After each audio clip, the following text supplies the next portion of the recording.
Assalamualaikum warahmatullahi wabarakatuh.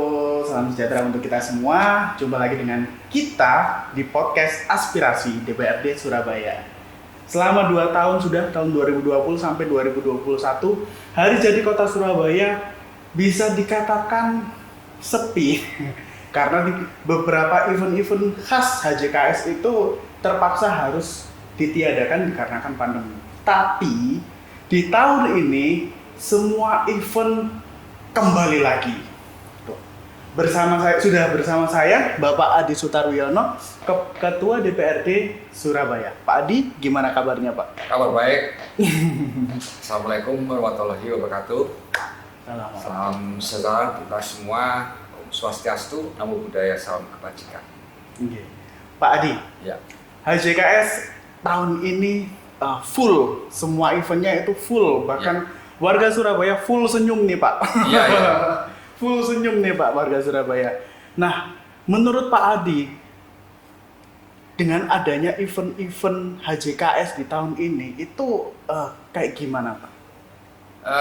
Yang pertama, HJKS itu hadir ketika Surabaya sudah dinyatakan level 1, PPKM level 1. Sehingga pertemuan terbuka bisa dilakukan oleh masyarakat dan juga unit-unit ekonomi diperbolehkan untuk buka 100%. Betul. Kemudian angka positif COVID maksudnya itu semakin merendah di kota Surabaya, semakin melandai. Dan kemudian vaksinasi juga luar biasa. Makanya kemudian pemerintah kota Surabaya menangkap peluang ini. Betul. Dan sehingga merancang rangkaian kegiatan HJKS atau Hari Jadi Kota Surabaya ini luar biasa meriah. Yes. Kemarin saya ikut ke Festival Rujak Ulek. Ya, betul. Jalan Kembang Jepun Kembang yang Jepun. menjadi kawasan Kia-Kia itu Yes. berjubel ya warga kota Surabaya, luar biasa tumpah ruah. Dan di tempat yang lain di Stadion Gelora Bung Tomo juga ada pertandingan persahabatan antara Persebaya dengan Persis Solo. Persis Solo ya Pak.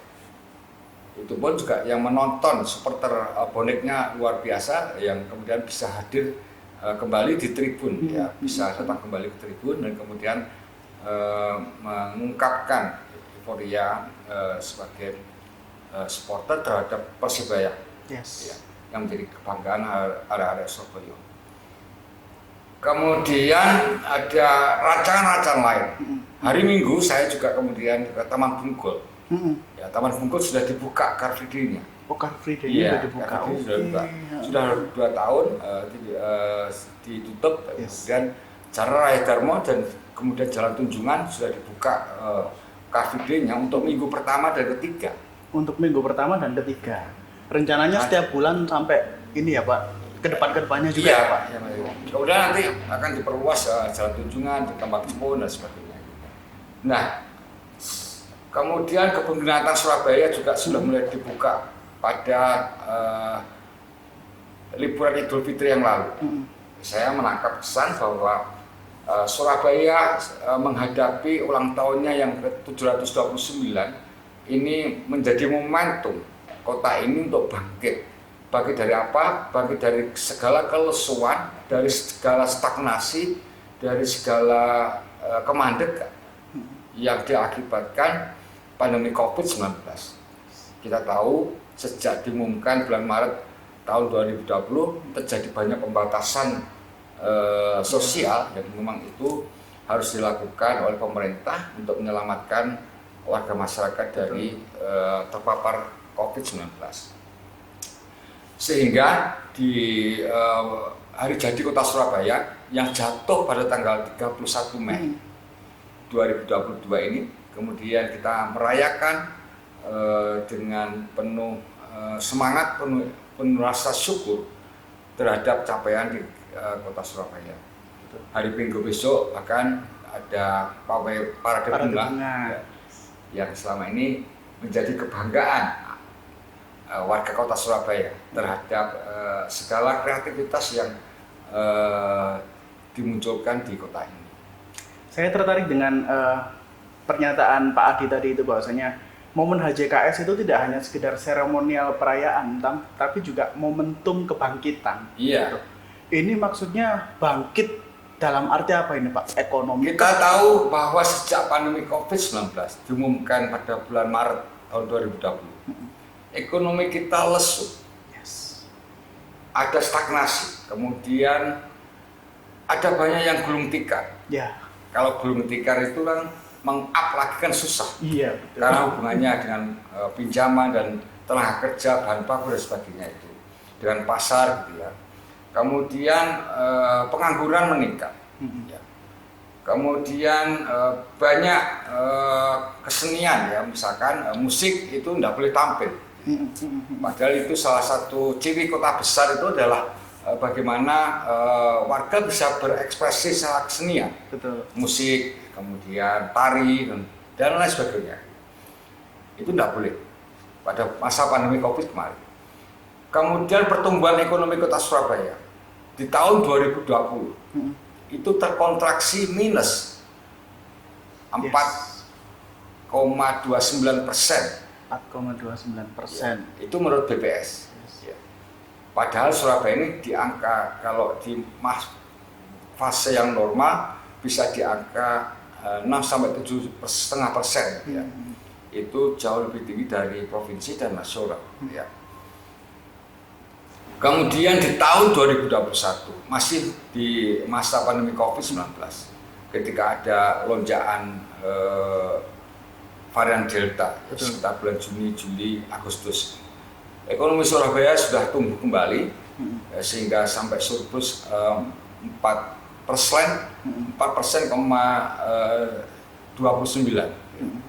Nah, sekarang pemerintah Kota Surabaya di tahun 2022 ini, ketika semua sudah dinyatakan situasinya melandai dan diizinkan terbuka, maka menjadi momentum untuk membangkitkan berbagai daya upaya di masyarakat ini. Betul. Kita mentarget supaya nanti di tahun 2022 ini pertumbuhan ekonomi kita bisa mencapai atau bahkan melampaui angka 7%. Ya. Kemudian pada saat kami membahas APBD Kota Surabaya, rancangan APBD Kota Surabaya pada bulan Oktober dan November tahun 2021, itu kalangan DPRD Kota Surabaya meminta kepada pemerintah Kota Surabaya agar berani mematok APBD tahun 2022 sebagai sinyal yang positif. Ada spirit yang optimistik bahwa ekonomi di Kota Surabaya akan bangkit di tahun 2022 ini. Pada tanggal 10 November tahun 2021 dengan memakai pakaian pejuang RRS Surabaya, APBD Kota Surabaya disahkan bersama DPRD dan Pak Eri Cahyadi selaku Wali Kota Surabaya di angka 10,4 triliun.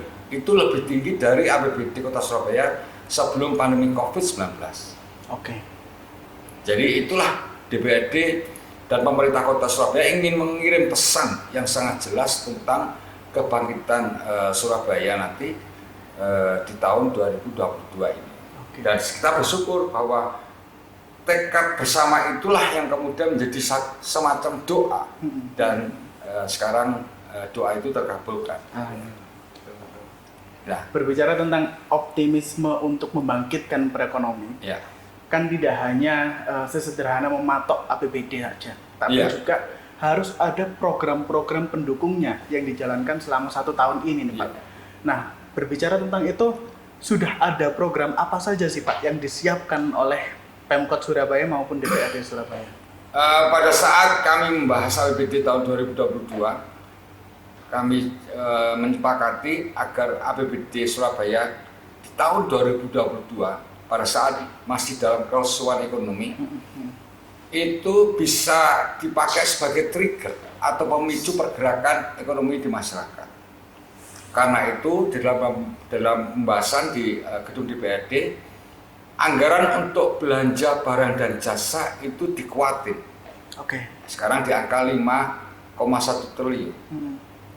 Bandingkan dengan belanja modal yang itu hanya 2 triliun. Ya. Lebih dari 2 kali lipat ya. Itu kan artinya kita ingin supaya dengan belanja barang dan jasa itu maka kemudian uang bisa segera dibelanjakan dan berputar. Betul. Ya. Kemudian dari 5,1 triliun, Wali Kota Surabaya Pak Eri Cahyadi mengalokasikan atau memplot 40% untuk UMKM, termasuk adalah membayar berbagai kepentingan tenaga kerja honorer di Kota Surabaya, di bawah naungan pemerintah Kota Surabaya, kemudian insentif dan honor-honor yang lain, ya. Sehingga dengan demikian kemudian dana APBD itu juga kemudian segera tersalurkan kepada masyarakat. Yes. 40% ya, 40%, ya. Itu angka yang tidak kecil. Ya, kecil. Tapi untuk meng-up lagi Surabaya, ya belum cukup lah. Yes. Tapi maksud saya bahwa dengan duit dari APBD itu cukup untuk menggerakkan, ya, menggerakkan daya karsan di masyarakat untuk menggerakkan, untuk menumbuhkan ekonomi. Ya. Kalau ekonominya tumbuh, maka otomatis kebutuhan tenaga kerjanya juga akan semakin meningkat. Iya betul. Benar, otomatis nanti akan menyerap kebutuhan tenaga kerja. Saat ini memang isu pengangguran sangat sensitif di masyarakat. Setiap kami turun ke masyarakat selalu kemudian ditanya, Pak, Bu, bagaimana kami bisa bekerja di kota kami sendiri? Ya. Itu akhirnya kalau nanti tumbuh ekonominya, banyak usaha kecil, menengah, besar yang mau berinvestasi di Kota Surabaya, maka kemudian Kota Surabaya akan kembali mekar di tahun 2022 dan 2023. Betul. Dan mudah-mudahan dengan segala upaya yang dilakukan oleh seluruh stakeholder di Surabaya itu benar-benar bisa membangkitkan kembali. Ya. Tidak hanya kembali seperti sebelum pandemi, tapi bisa lebih baik lagi. Ya. Kemudian saya kira sektor olahraga pun juga akan tumbuh juga di Surabaya setelah bulan Ramadan selesai. Yes. Dan kemudian saya melihat misalkan kegiatan senam di masyarakat di kampung-kampung yang di pemukiman, ya, luar biasa. Ya. Kemudian kegiatan panahan sepak bola dan voli dan sebagainya itu, saya kira di hari jadi Kota Surabaya yang ke-729 ini cukup memberikan sinyal pada kita, cukup memberikan optimistik kepada kita bahwa kota ini bangkit dari kelesuan akibat pandemi COVID-19. Dan saya melihat berbagai ruas jalan di Kota Surabaya ini luar biasa pertumbuhan pedagang-pedagang kaki lima. Jadi salah satu, kalau saya guyonan dengan teman-teman, kalau saya menyederhanakan dengan teman-teman sekalian, kalau ekonomi di level mikro ini kemudian sudah tumbuh bergerak, otomatis kemudian yang di atasnya juga akan bergerak. Oke. Pergerakan ekonominya seperti itu. Benar. Pak Adi, PR apa yang paling penting menurut Pak Adi untuk bisa mewujudkan optimisme ini? Ya, saya kira semua sektor harus tumbuh secara sinergis. Sektor yang atas, sektor yang menengah, sektor yang kecil dan mikro itu harus saling berkesinambungan. Antara swasta dan kemudian antara dengan pemerintah juga kemudian saling sinergi. Antar berbagai dinas juga harus sinergi. Antara DPRD dengan pemerintah Kota Surabaya juga harus sinergi. Gitu. Itu salah satu modalnya karena dalam satu kolaborasi yang besar itulah kemudian kita bisa mencurahkan segala daya untuk menumbuhkan kembali. Betul. Ya. Terakhir nih Pak, ya. Harapan dari Pak Adi untuk Surabaya di momen HJKS ke-729 ini. Ya, saya berharap bahwa warga menemukan kembali keleluasaannya setelah 2 tahun dipaksa dikurung karena pandemi COVID-19. Nah, sekarang kita tumbuhkan lagi segala hal yang semula muncul di Surabaya sebelum pandemi Covid. Bahkan kalau perlu diberikan tambahan-tambahan yang akan memberikan dorongan pertumbuhan di kota Surabaya. Berbagai sektor di kota Surabaya ini juga saya melihat tumbuh dengan baik.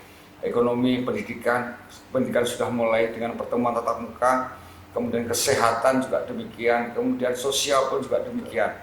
Nah, yang paling penting adalah bagaimana mengkolaborasikan antar berbagai daya kekuatan di kota Surabaya. Isu pengangguran itu harus menjadi perhatian utama dari semua pihak, baik pemerintah, baik DPRD, baik kemudian swasta. Ya. Itu yang menjadi problem di kota Surabaya. Karena dengan isu itu tertangani, otomatis saya berharap daya beli masyarakat juga akan semakin meningkat. Saya kira. Oke, itu tadi obrolan santai kita bersama Ketua DPRD Surabaya. Mudah-mudahan di momen HJKS ke-729 ke-729 ini Ya. Surabaya tidak hanya bisa bangkit di semua sektor, tapi juga menjelma menjadi kota yang hebat. Ya. Sesuai tagline di tahun ini, Ya. Surabaya Hebat.